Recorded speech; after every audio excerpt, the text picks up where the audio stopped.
All right, I am gonna show you one of the ways that we make sweet potatoes at home. Super easy.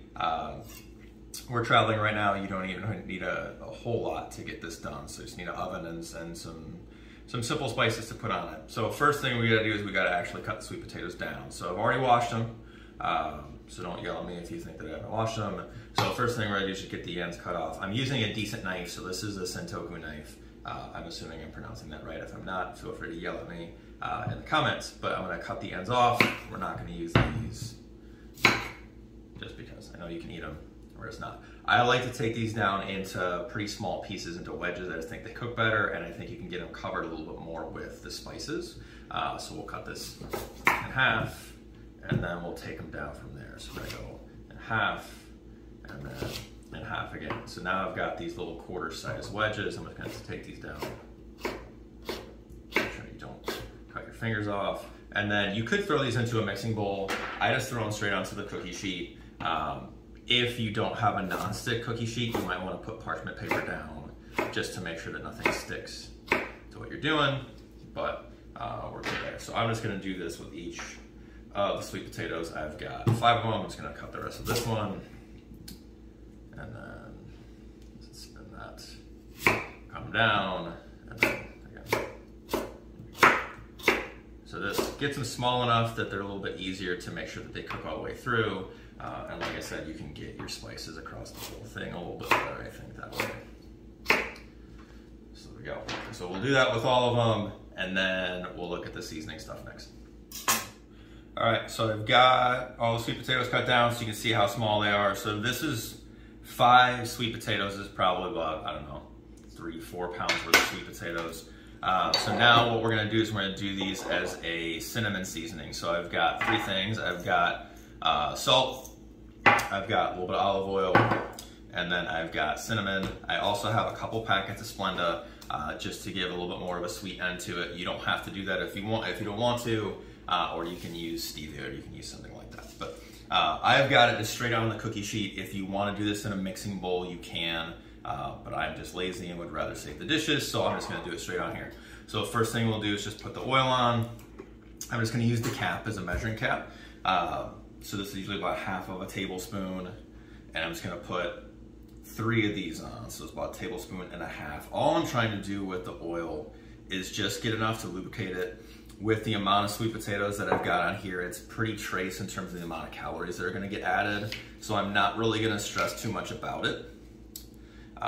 Obviously, if you go kind of bananas with how much oil you're gonna put onto it, it's gonna start to add up the extra calories. But with this, I'm just trying to basically lubricate the potato so I can get the seasoning on and make sure it doesn't stick. And now I'm gonna add the cinnamon. So I'm just gonna do about 1 tablespoon worth of cinnamon. Maybe we'll do a second one, just given how many sweet potatoes we're trying to cover. Now usually I would measure out the salt too, and I do about 1 tablespoon of it, but since the place that we're staying at just has a salt grinder, I'm just gonna wing it and kind of hope for the best. So we'll see how all this goes. And obviously you can kind of fluctuate this a little bit. Minus the actual sweet potatoes and the oil, you're not worrying about really getting any extra calories from the spices that you're adding. So you can do as much or as little as you want to, just based on what you like.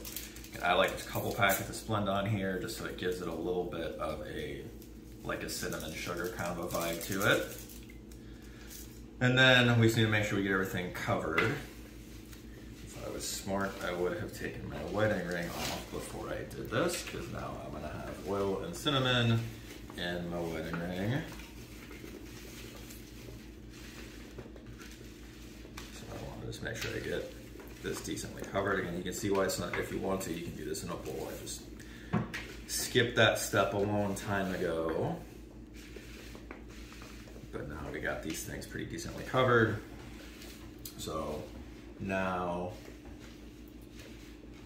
after I wash my hands, just gonna drop them into the oven.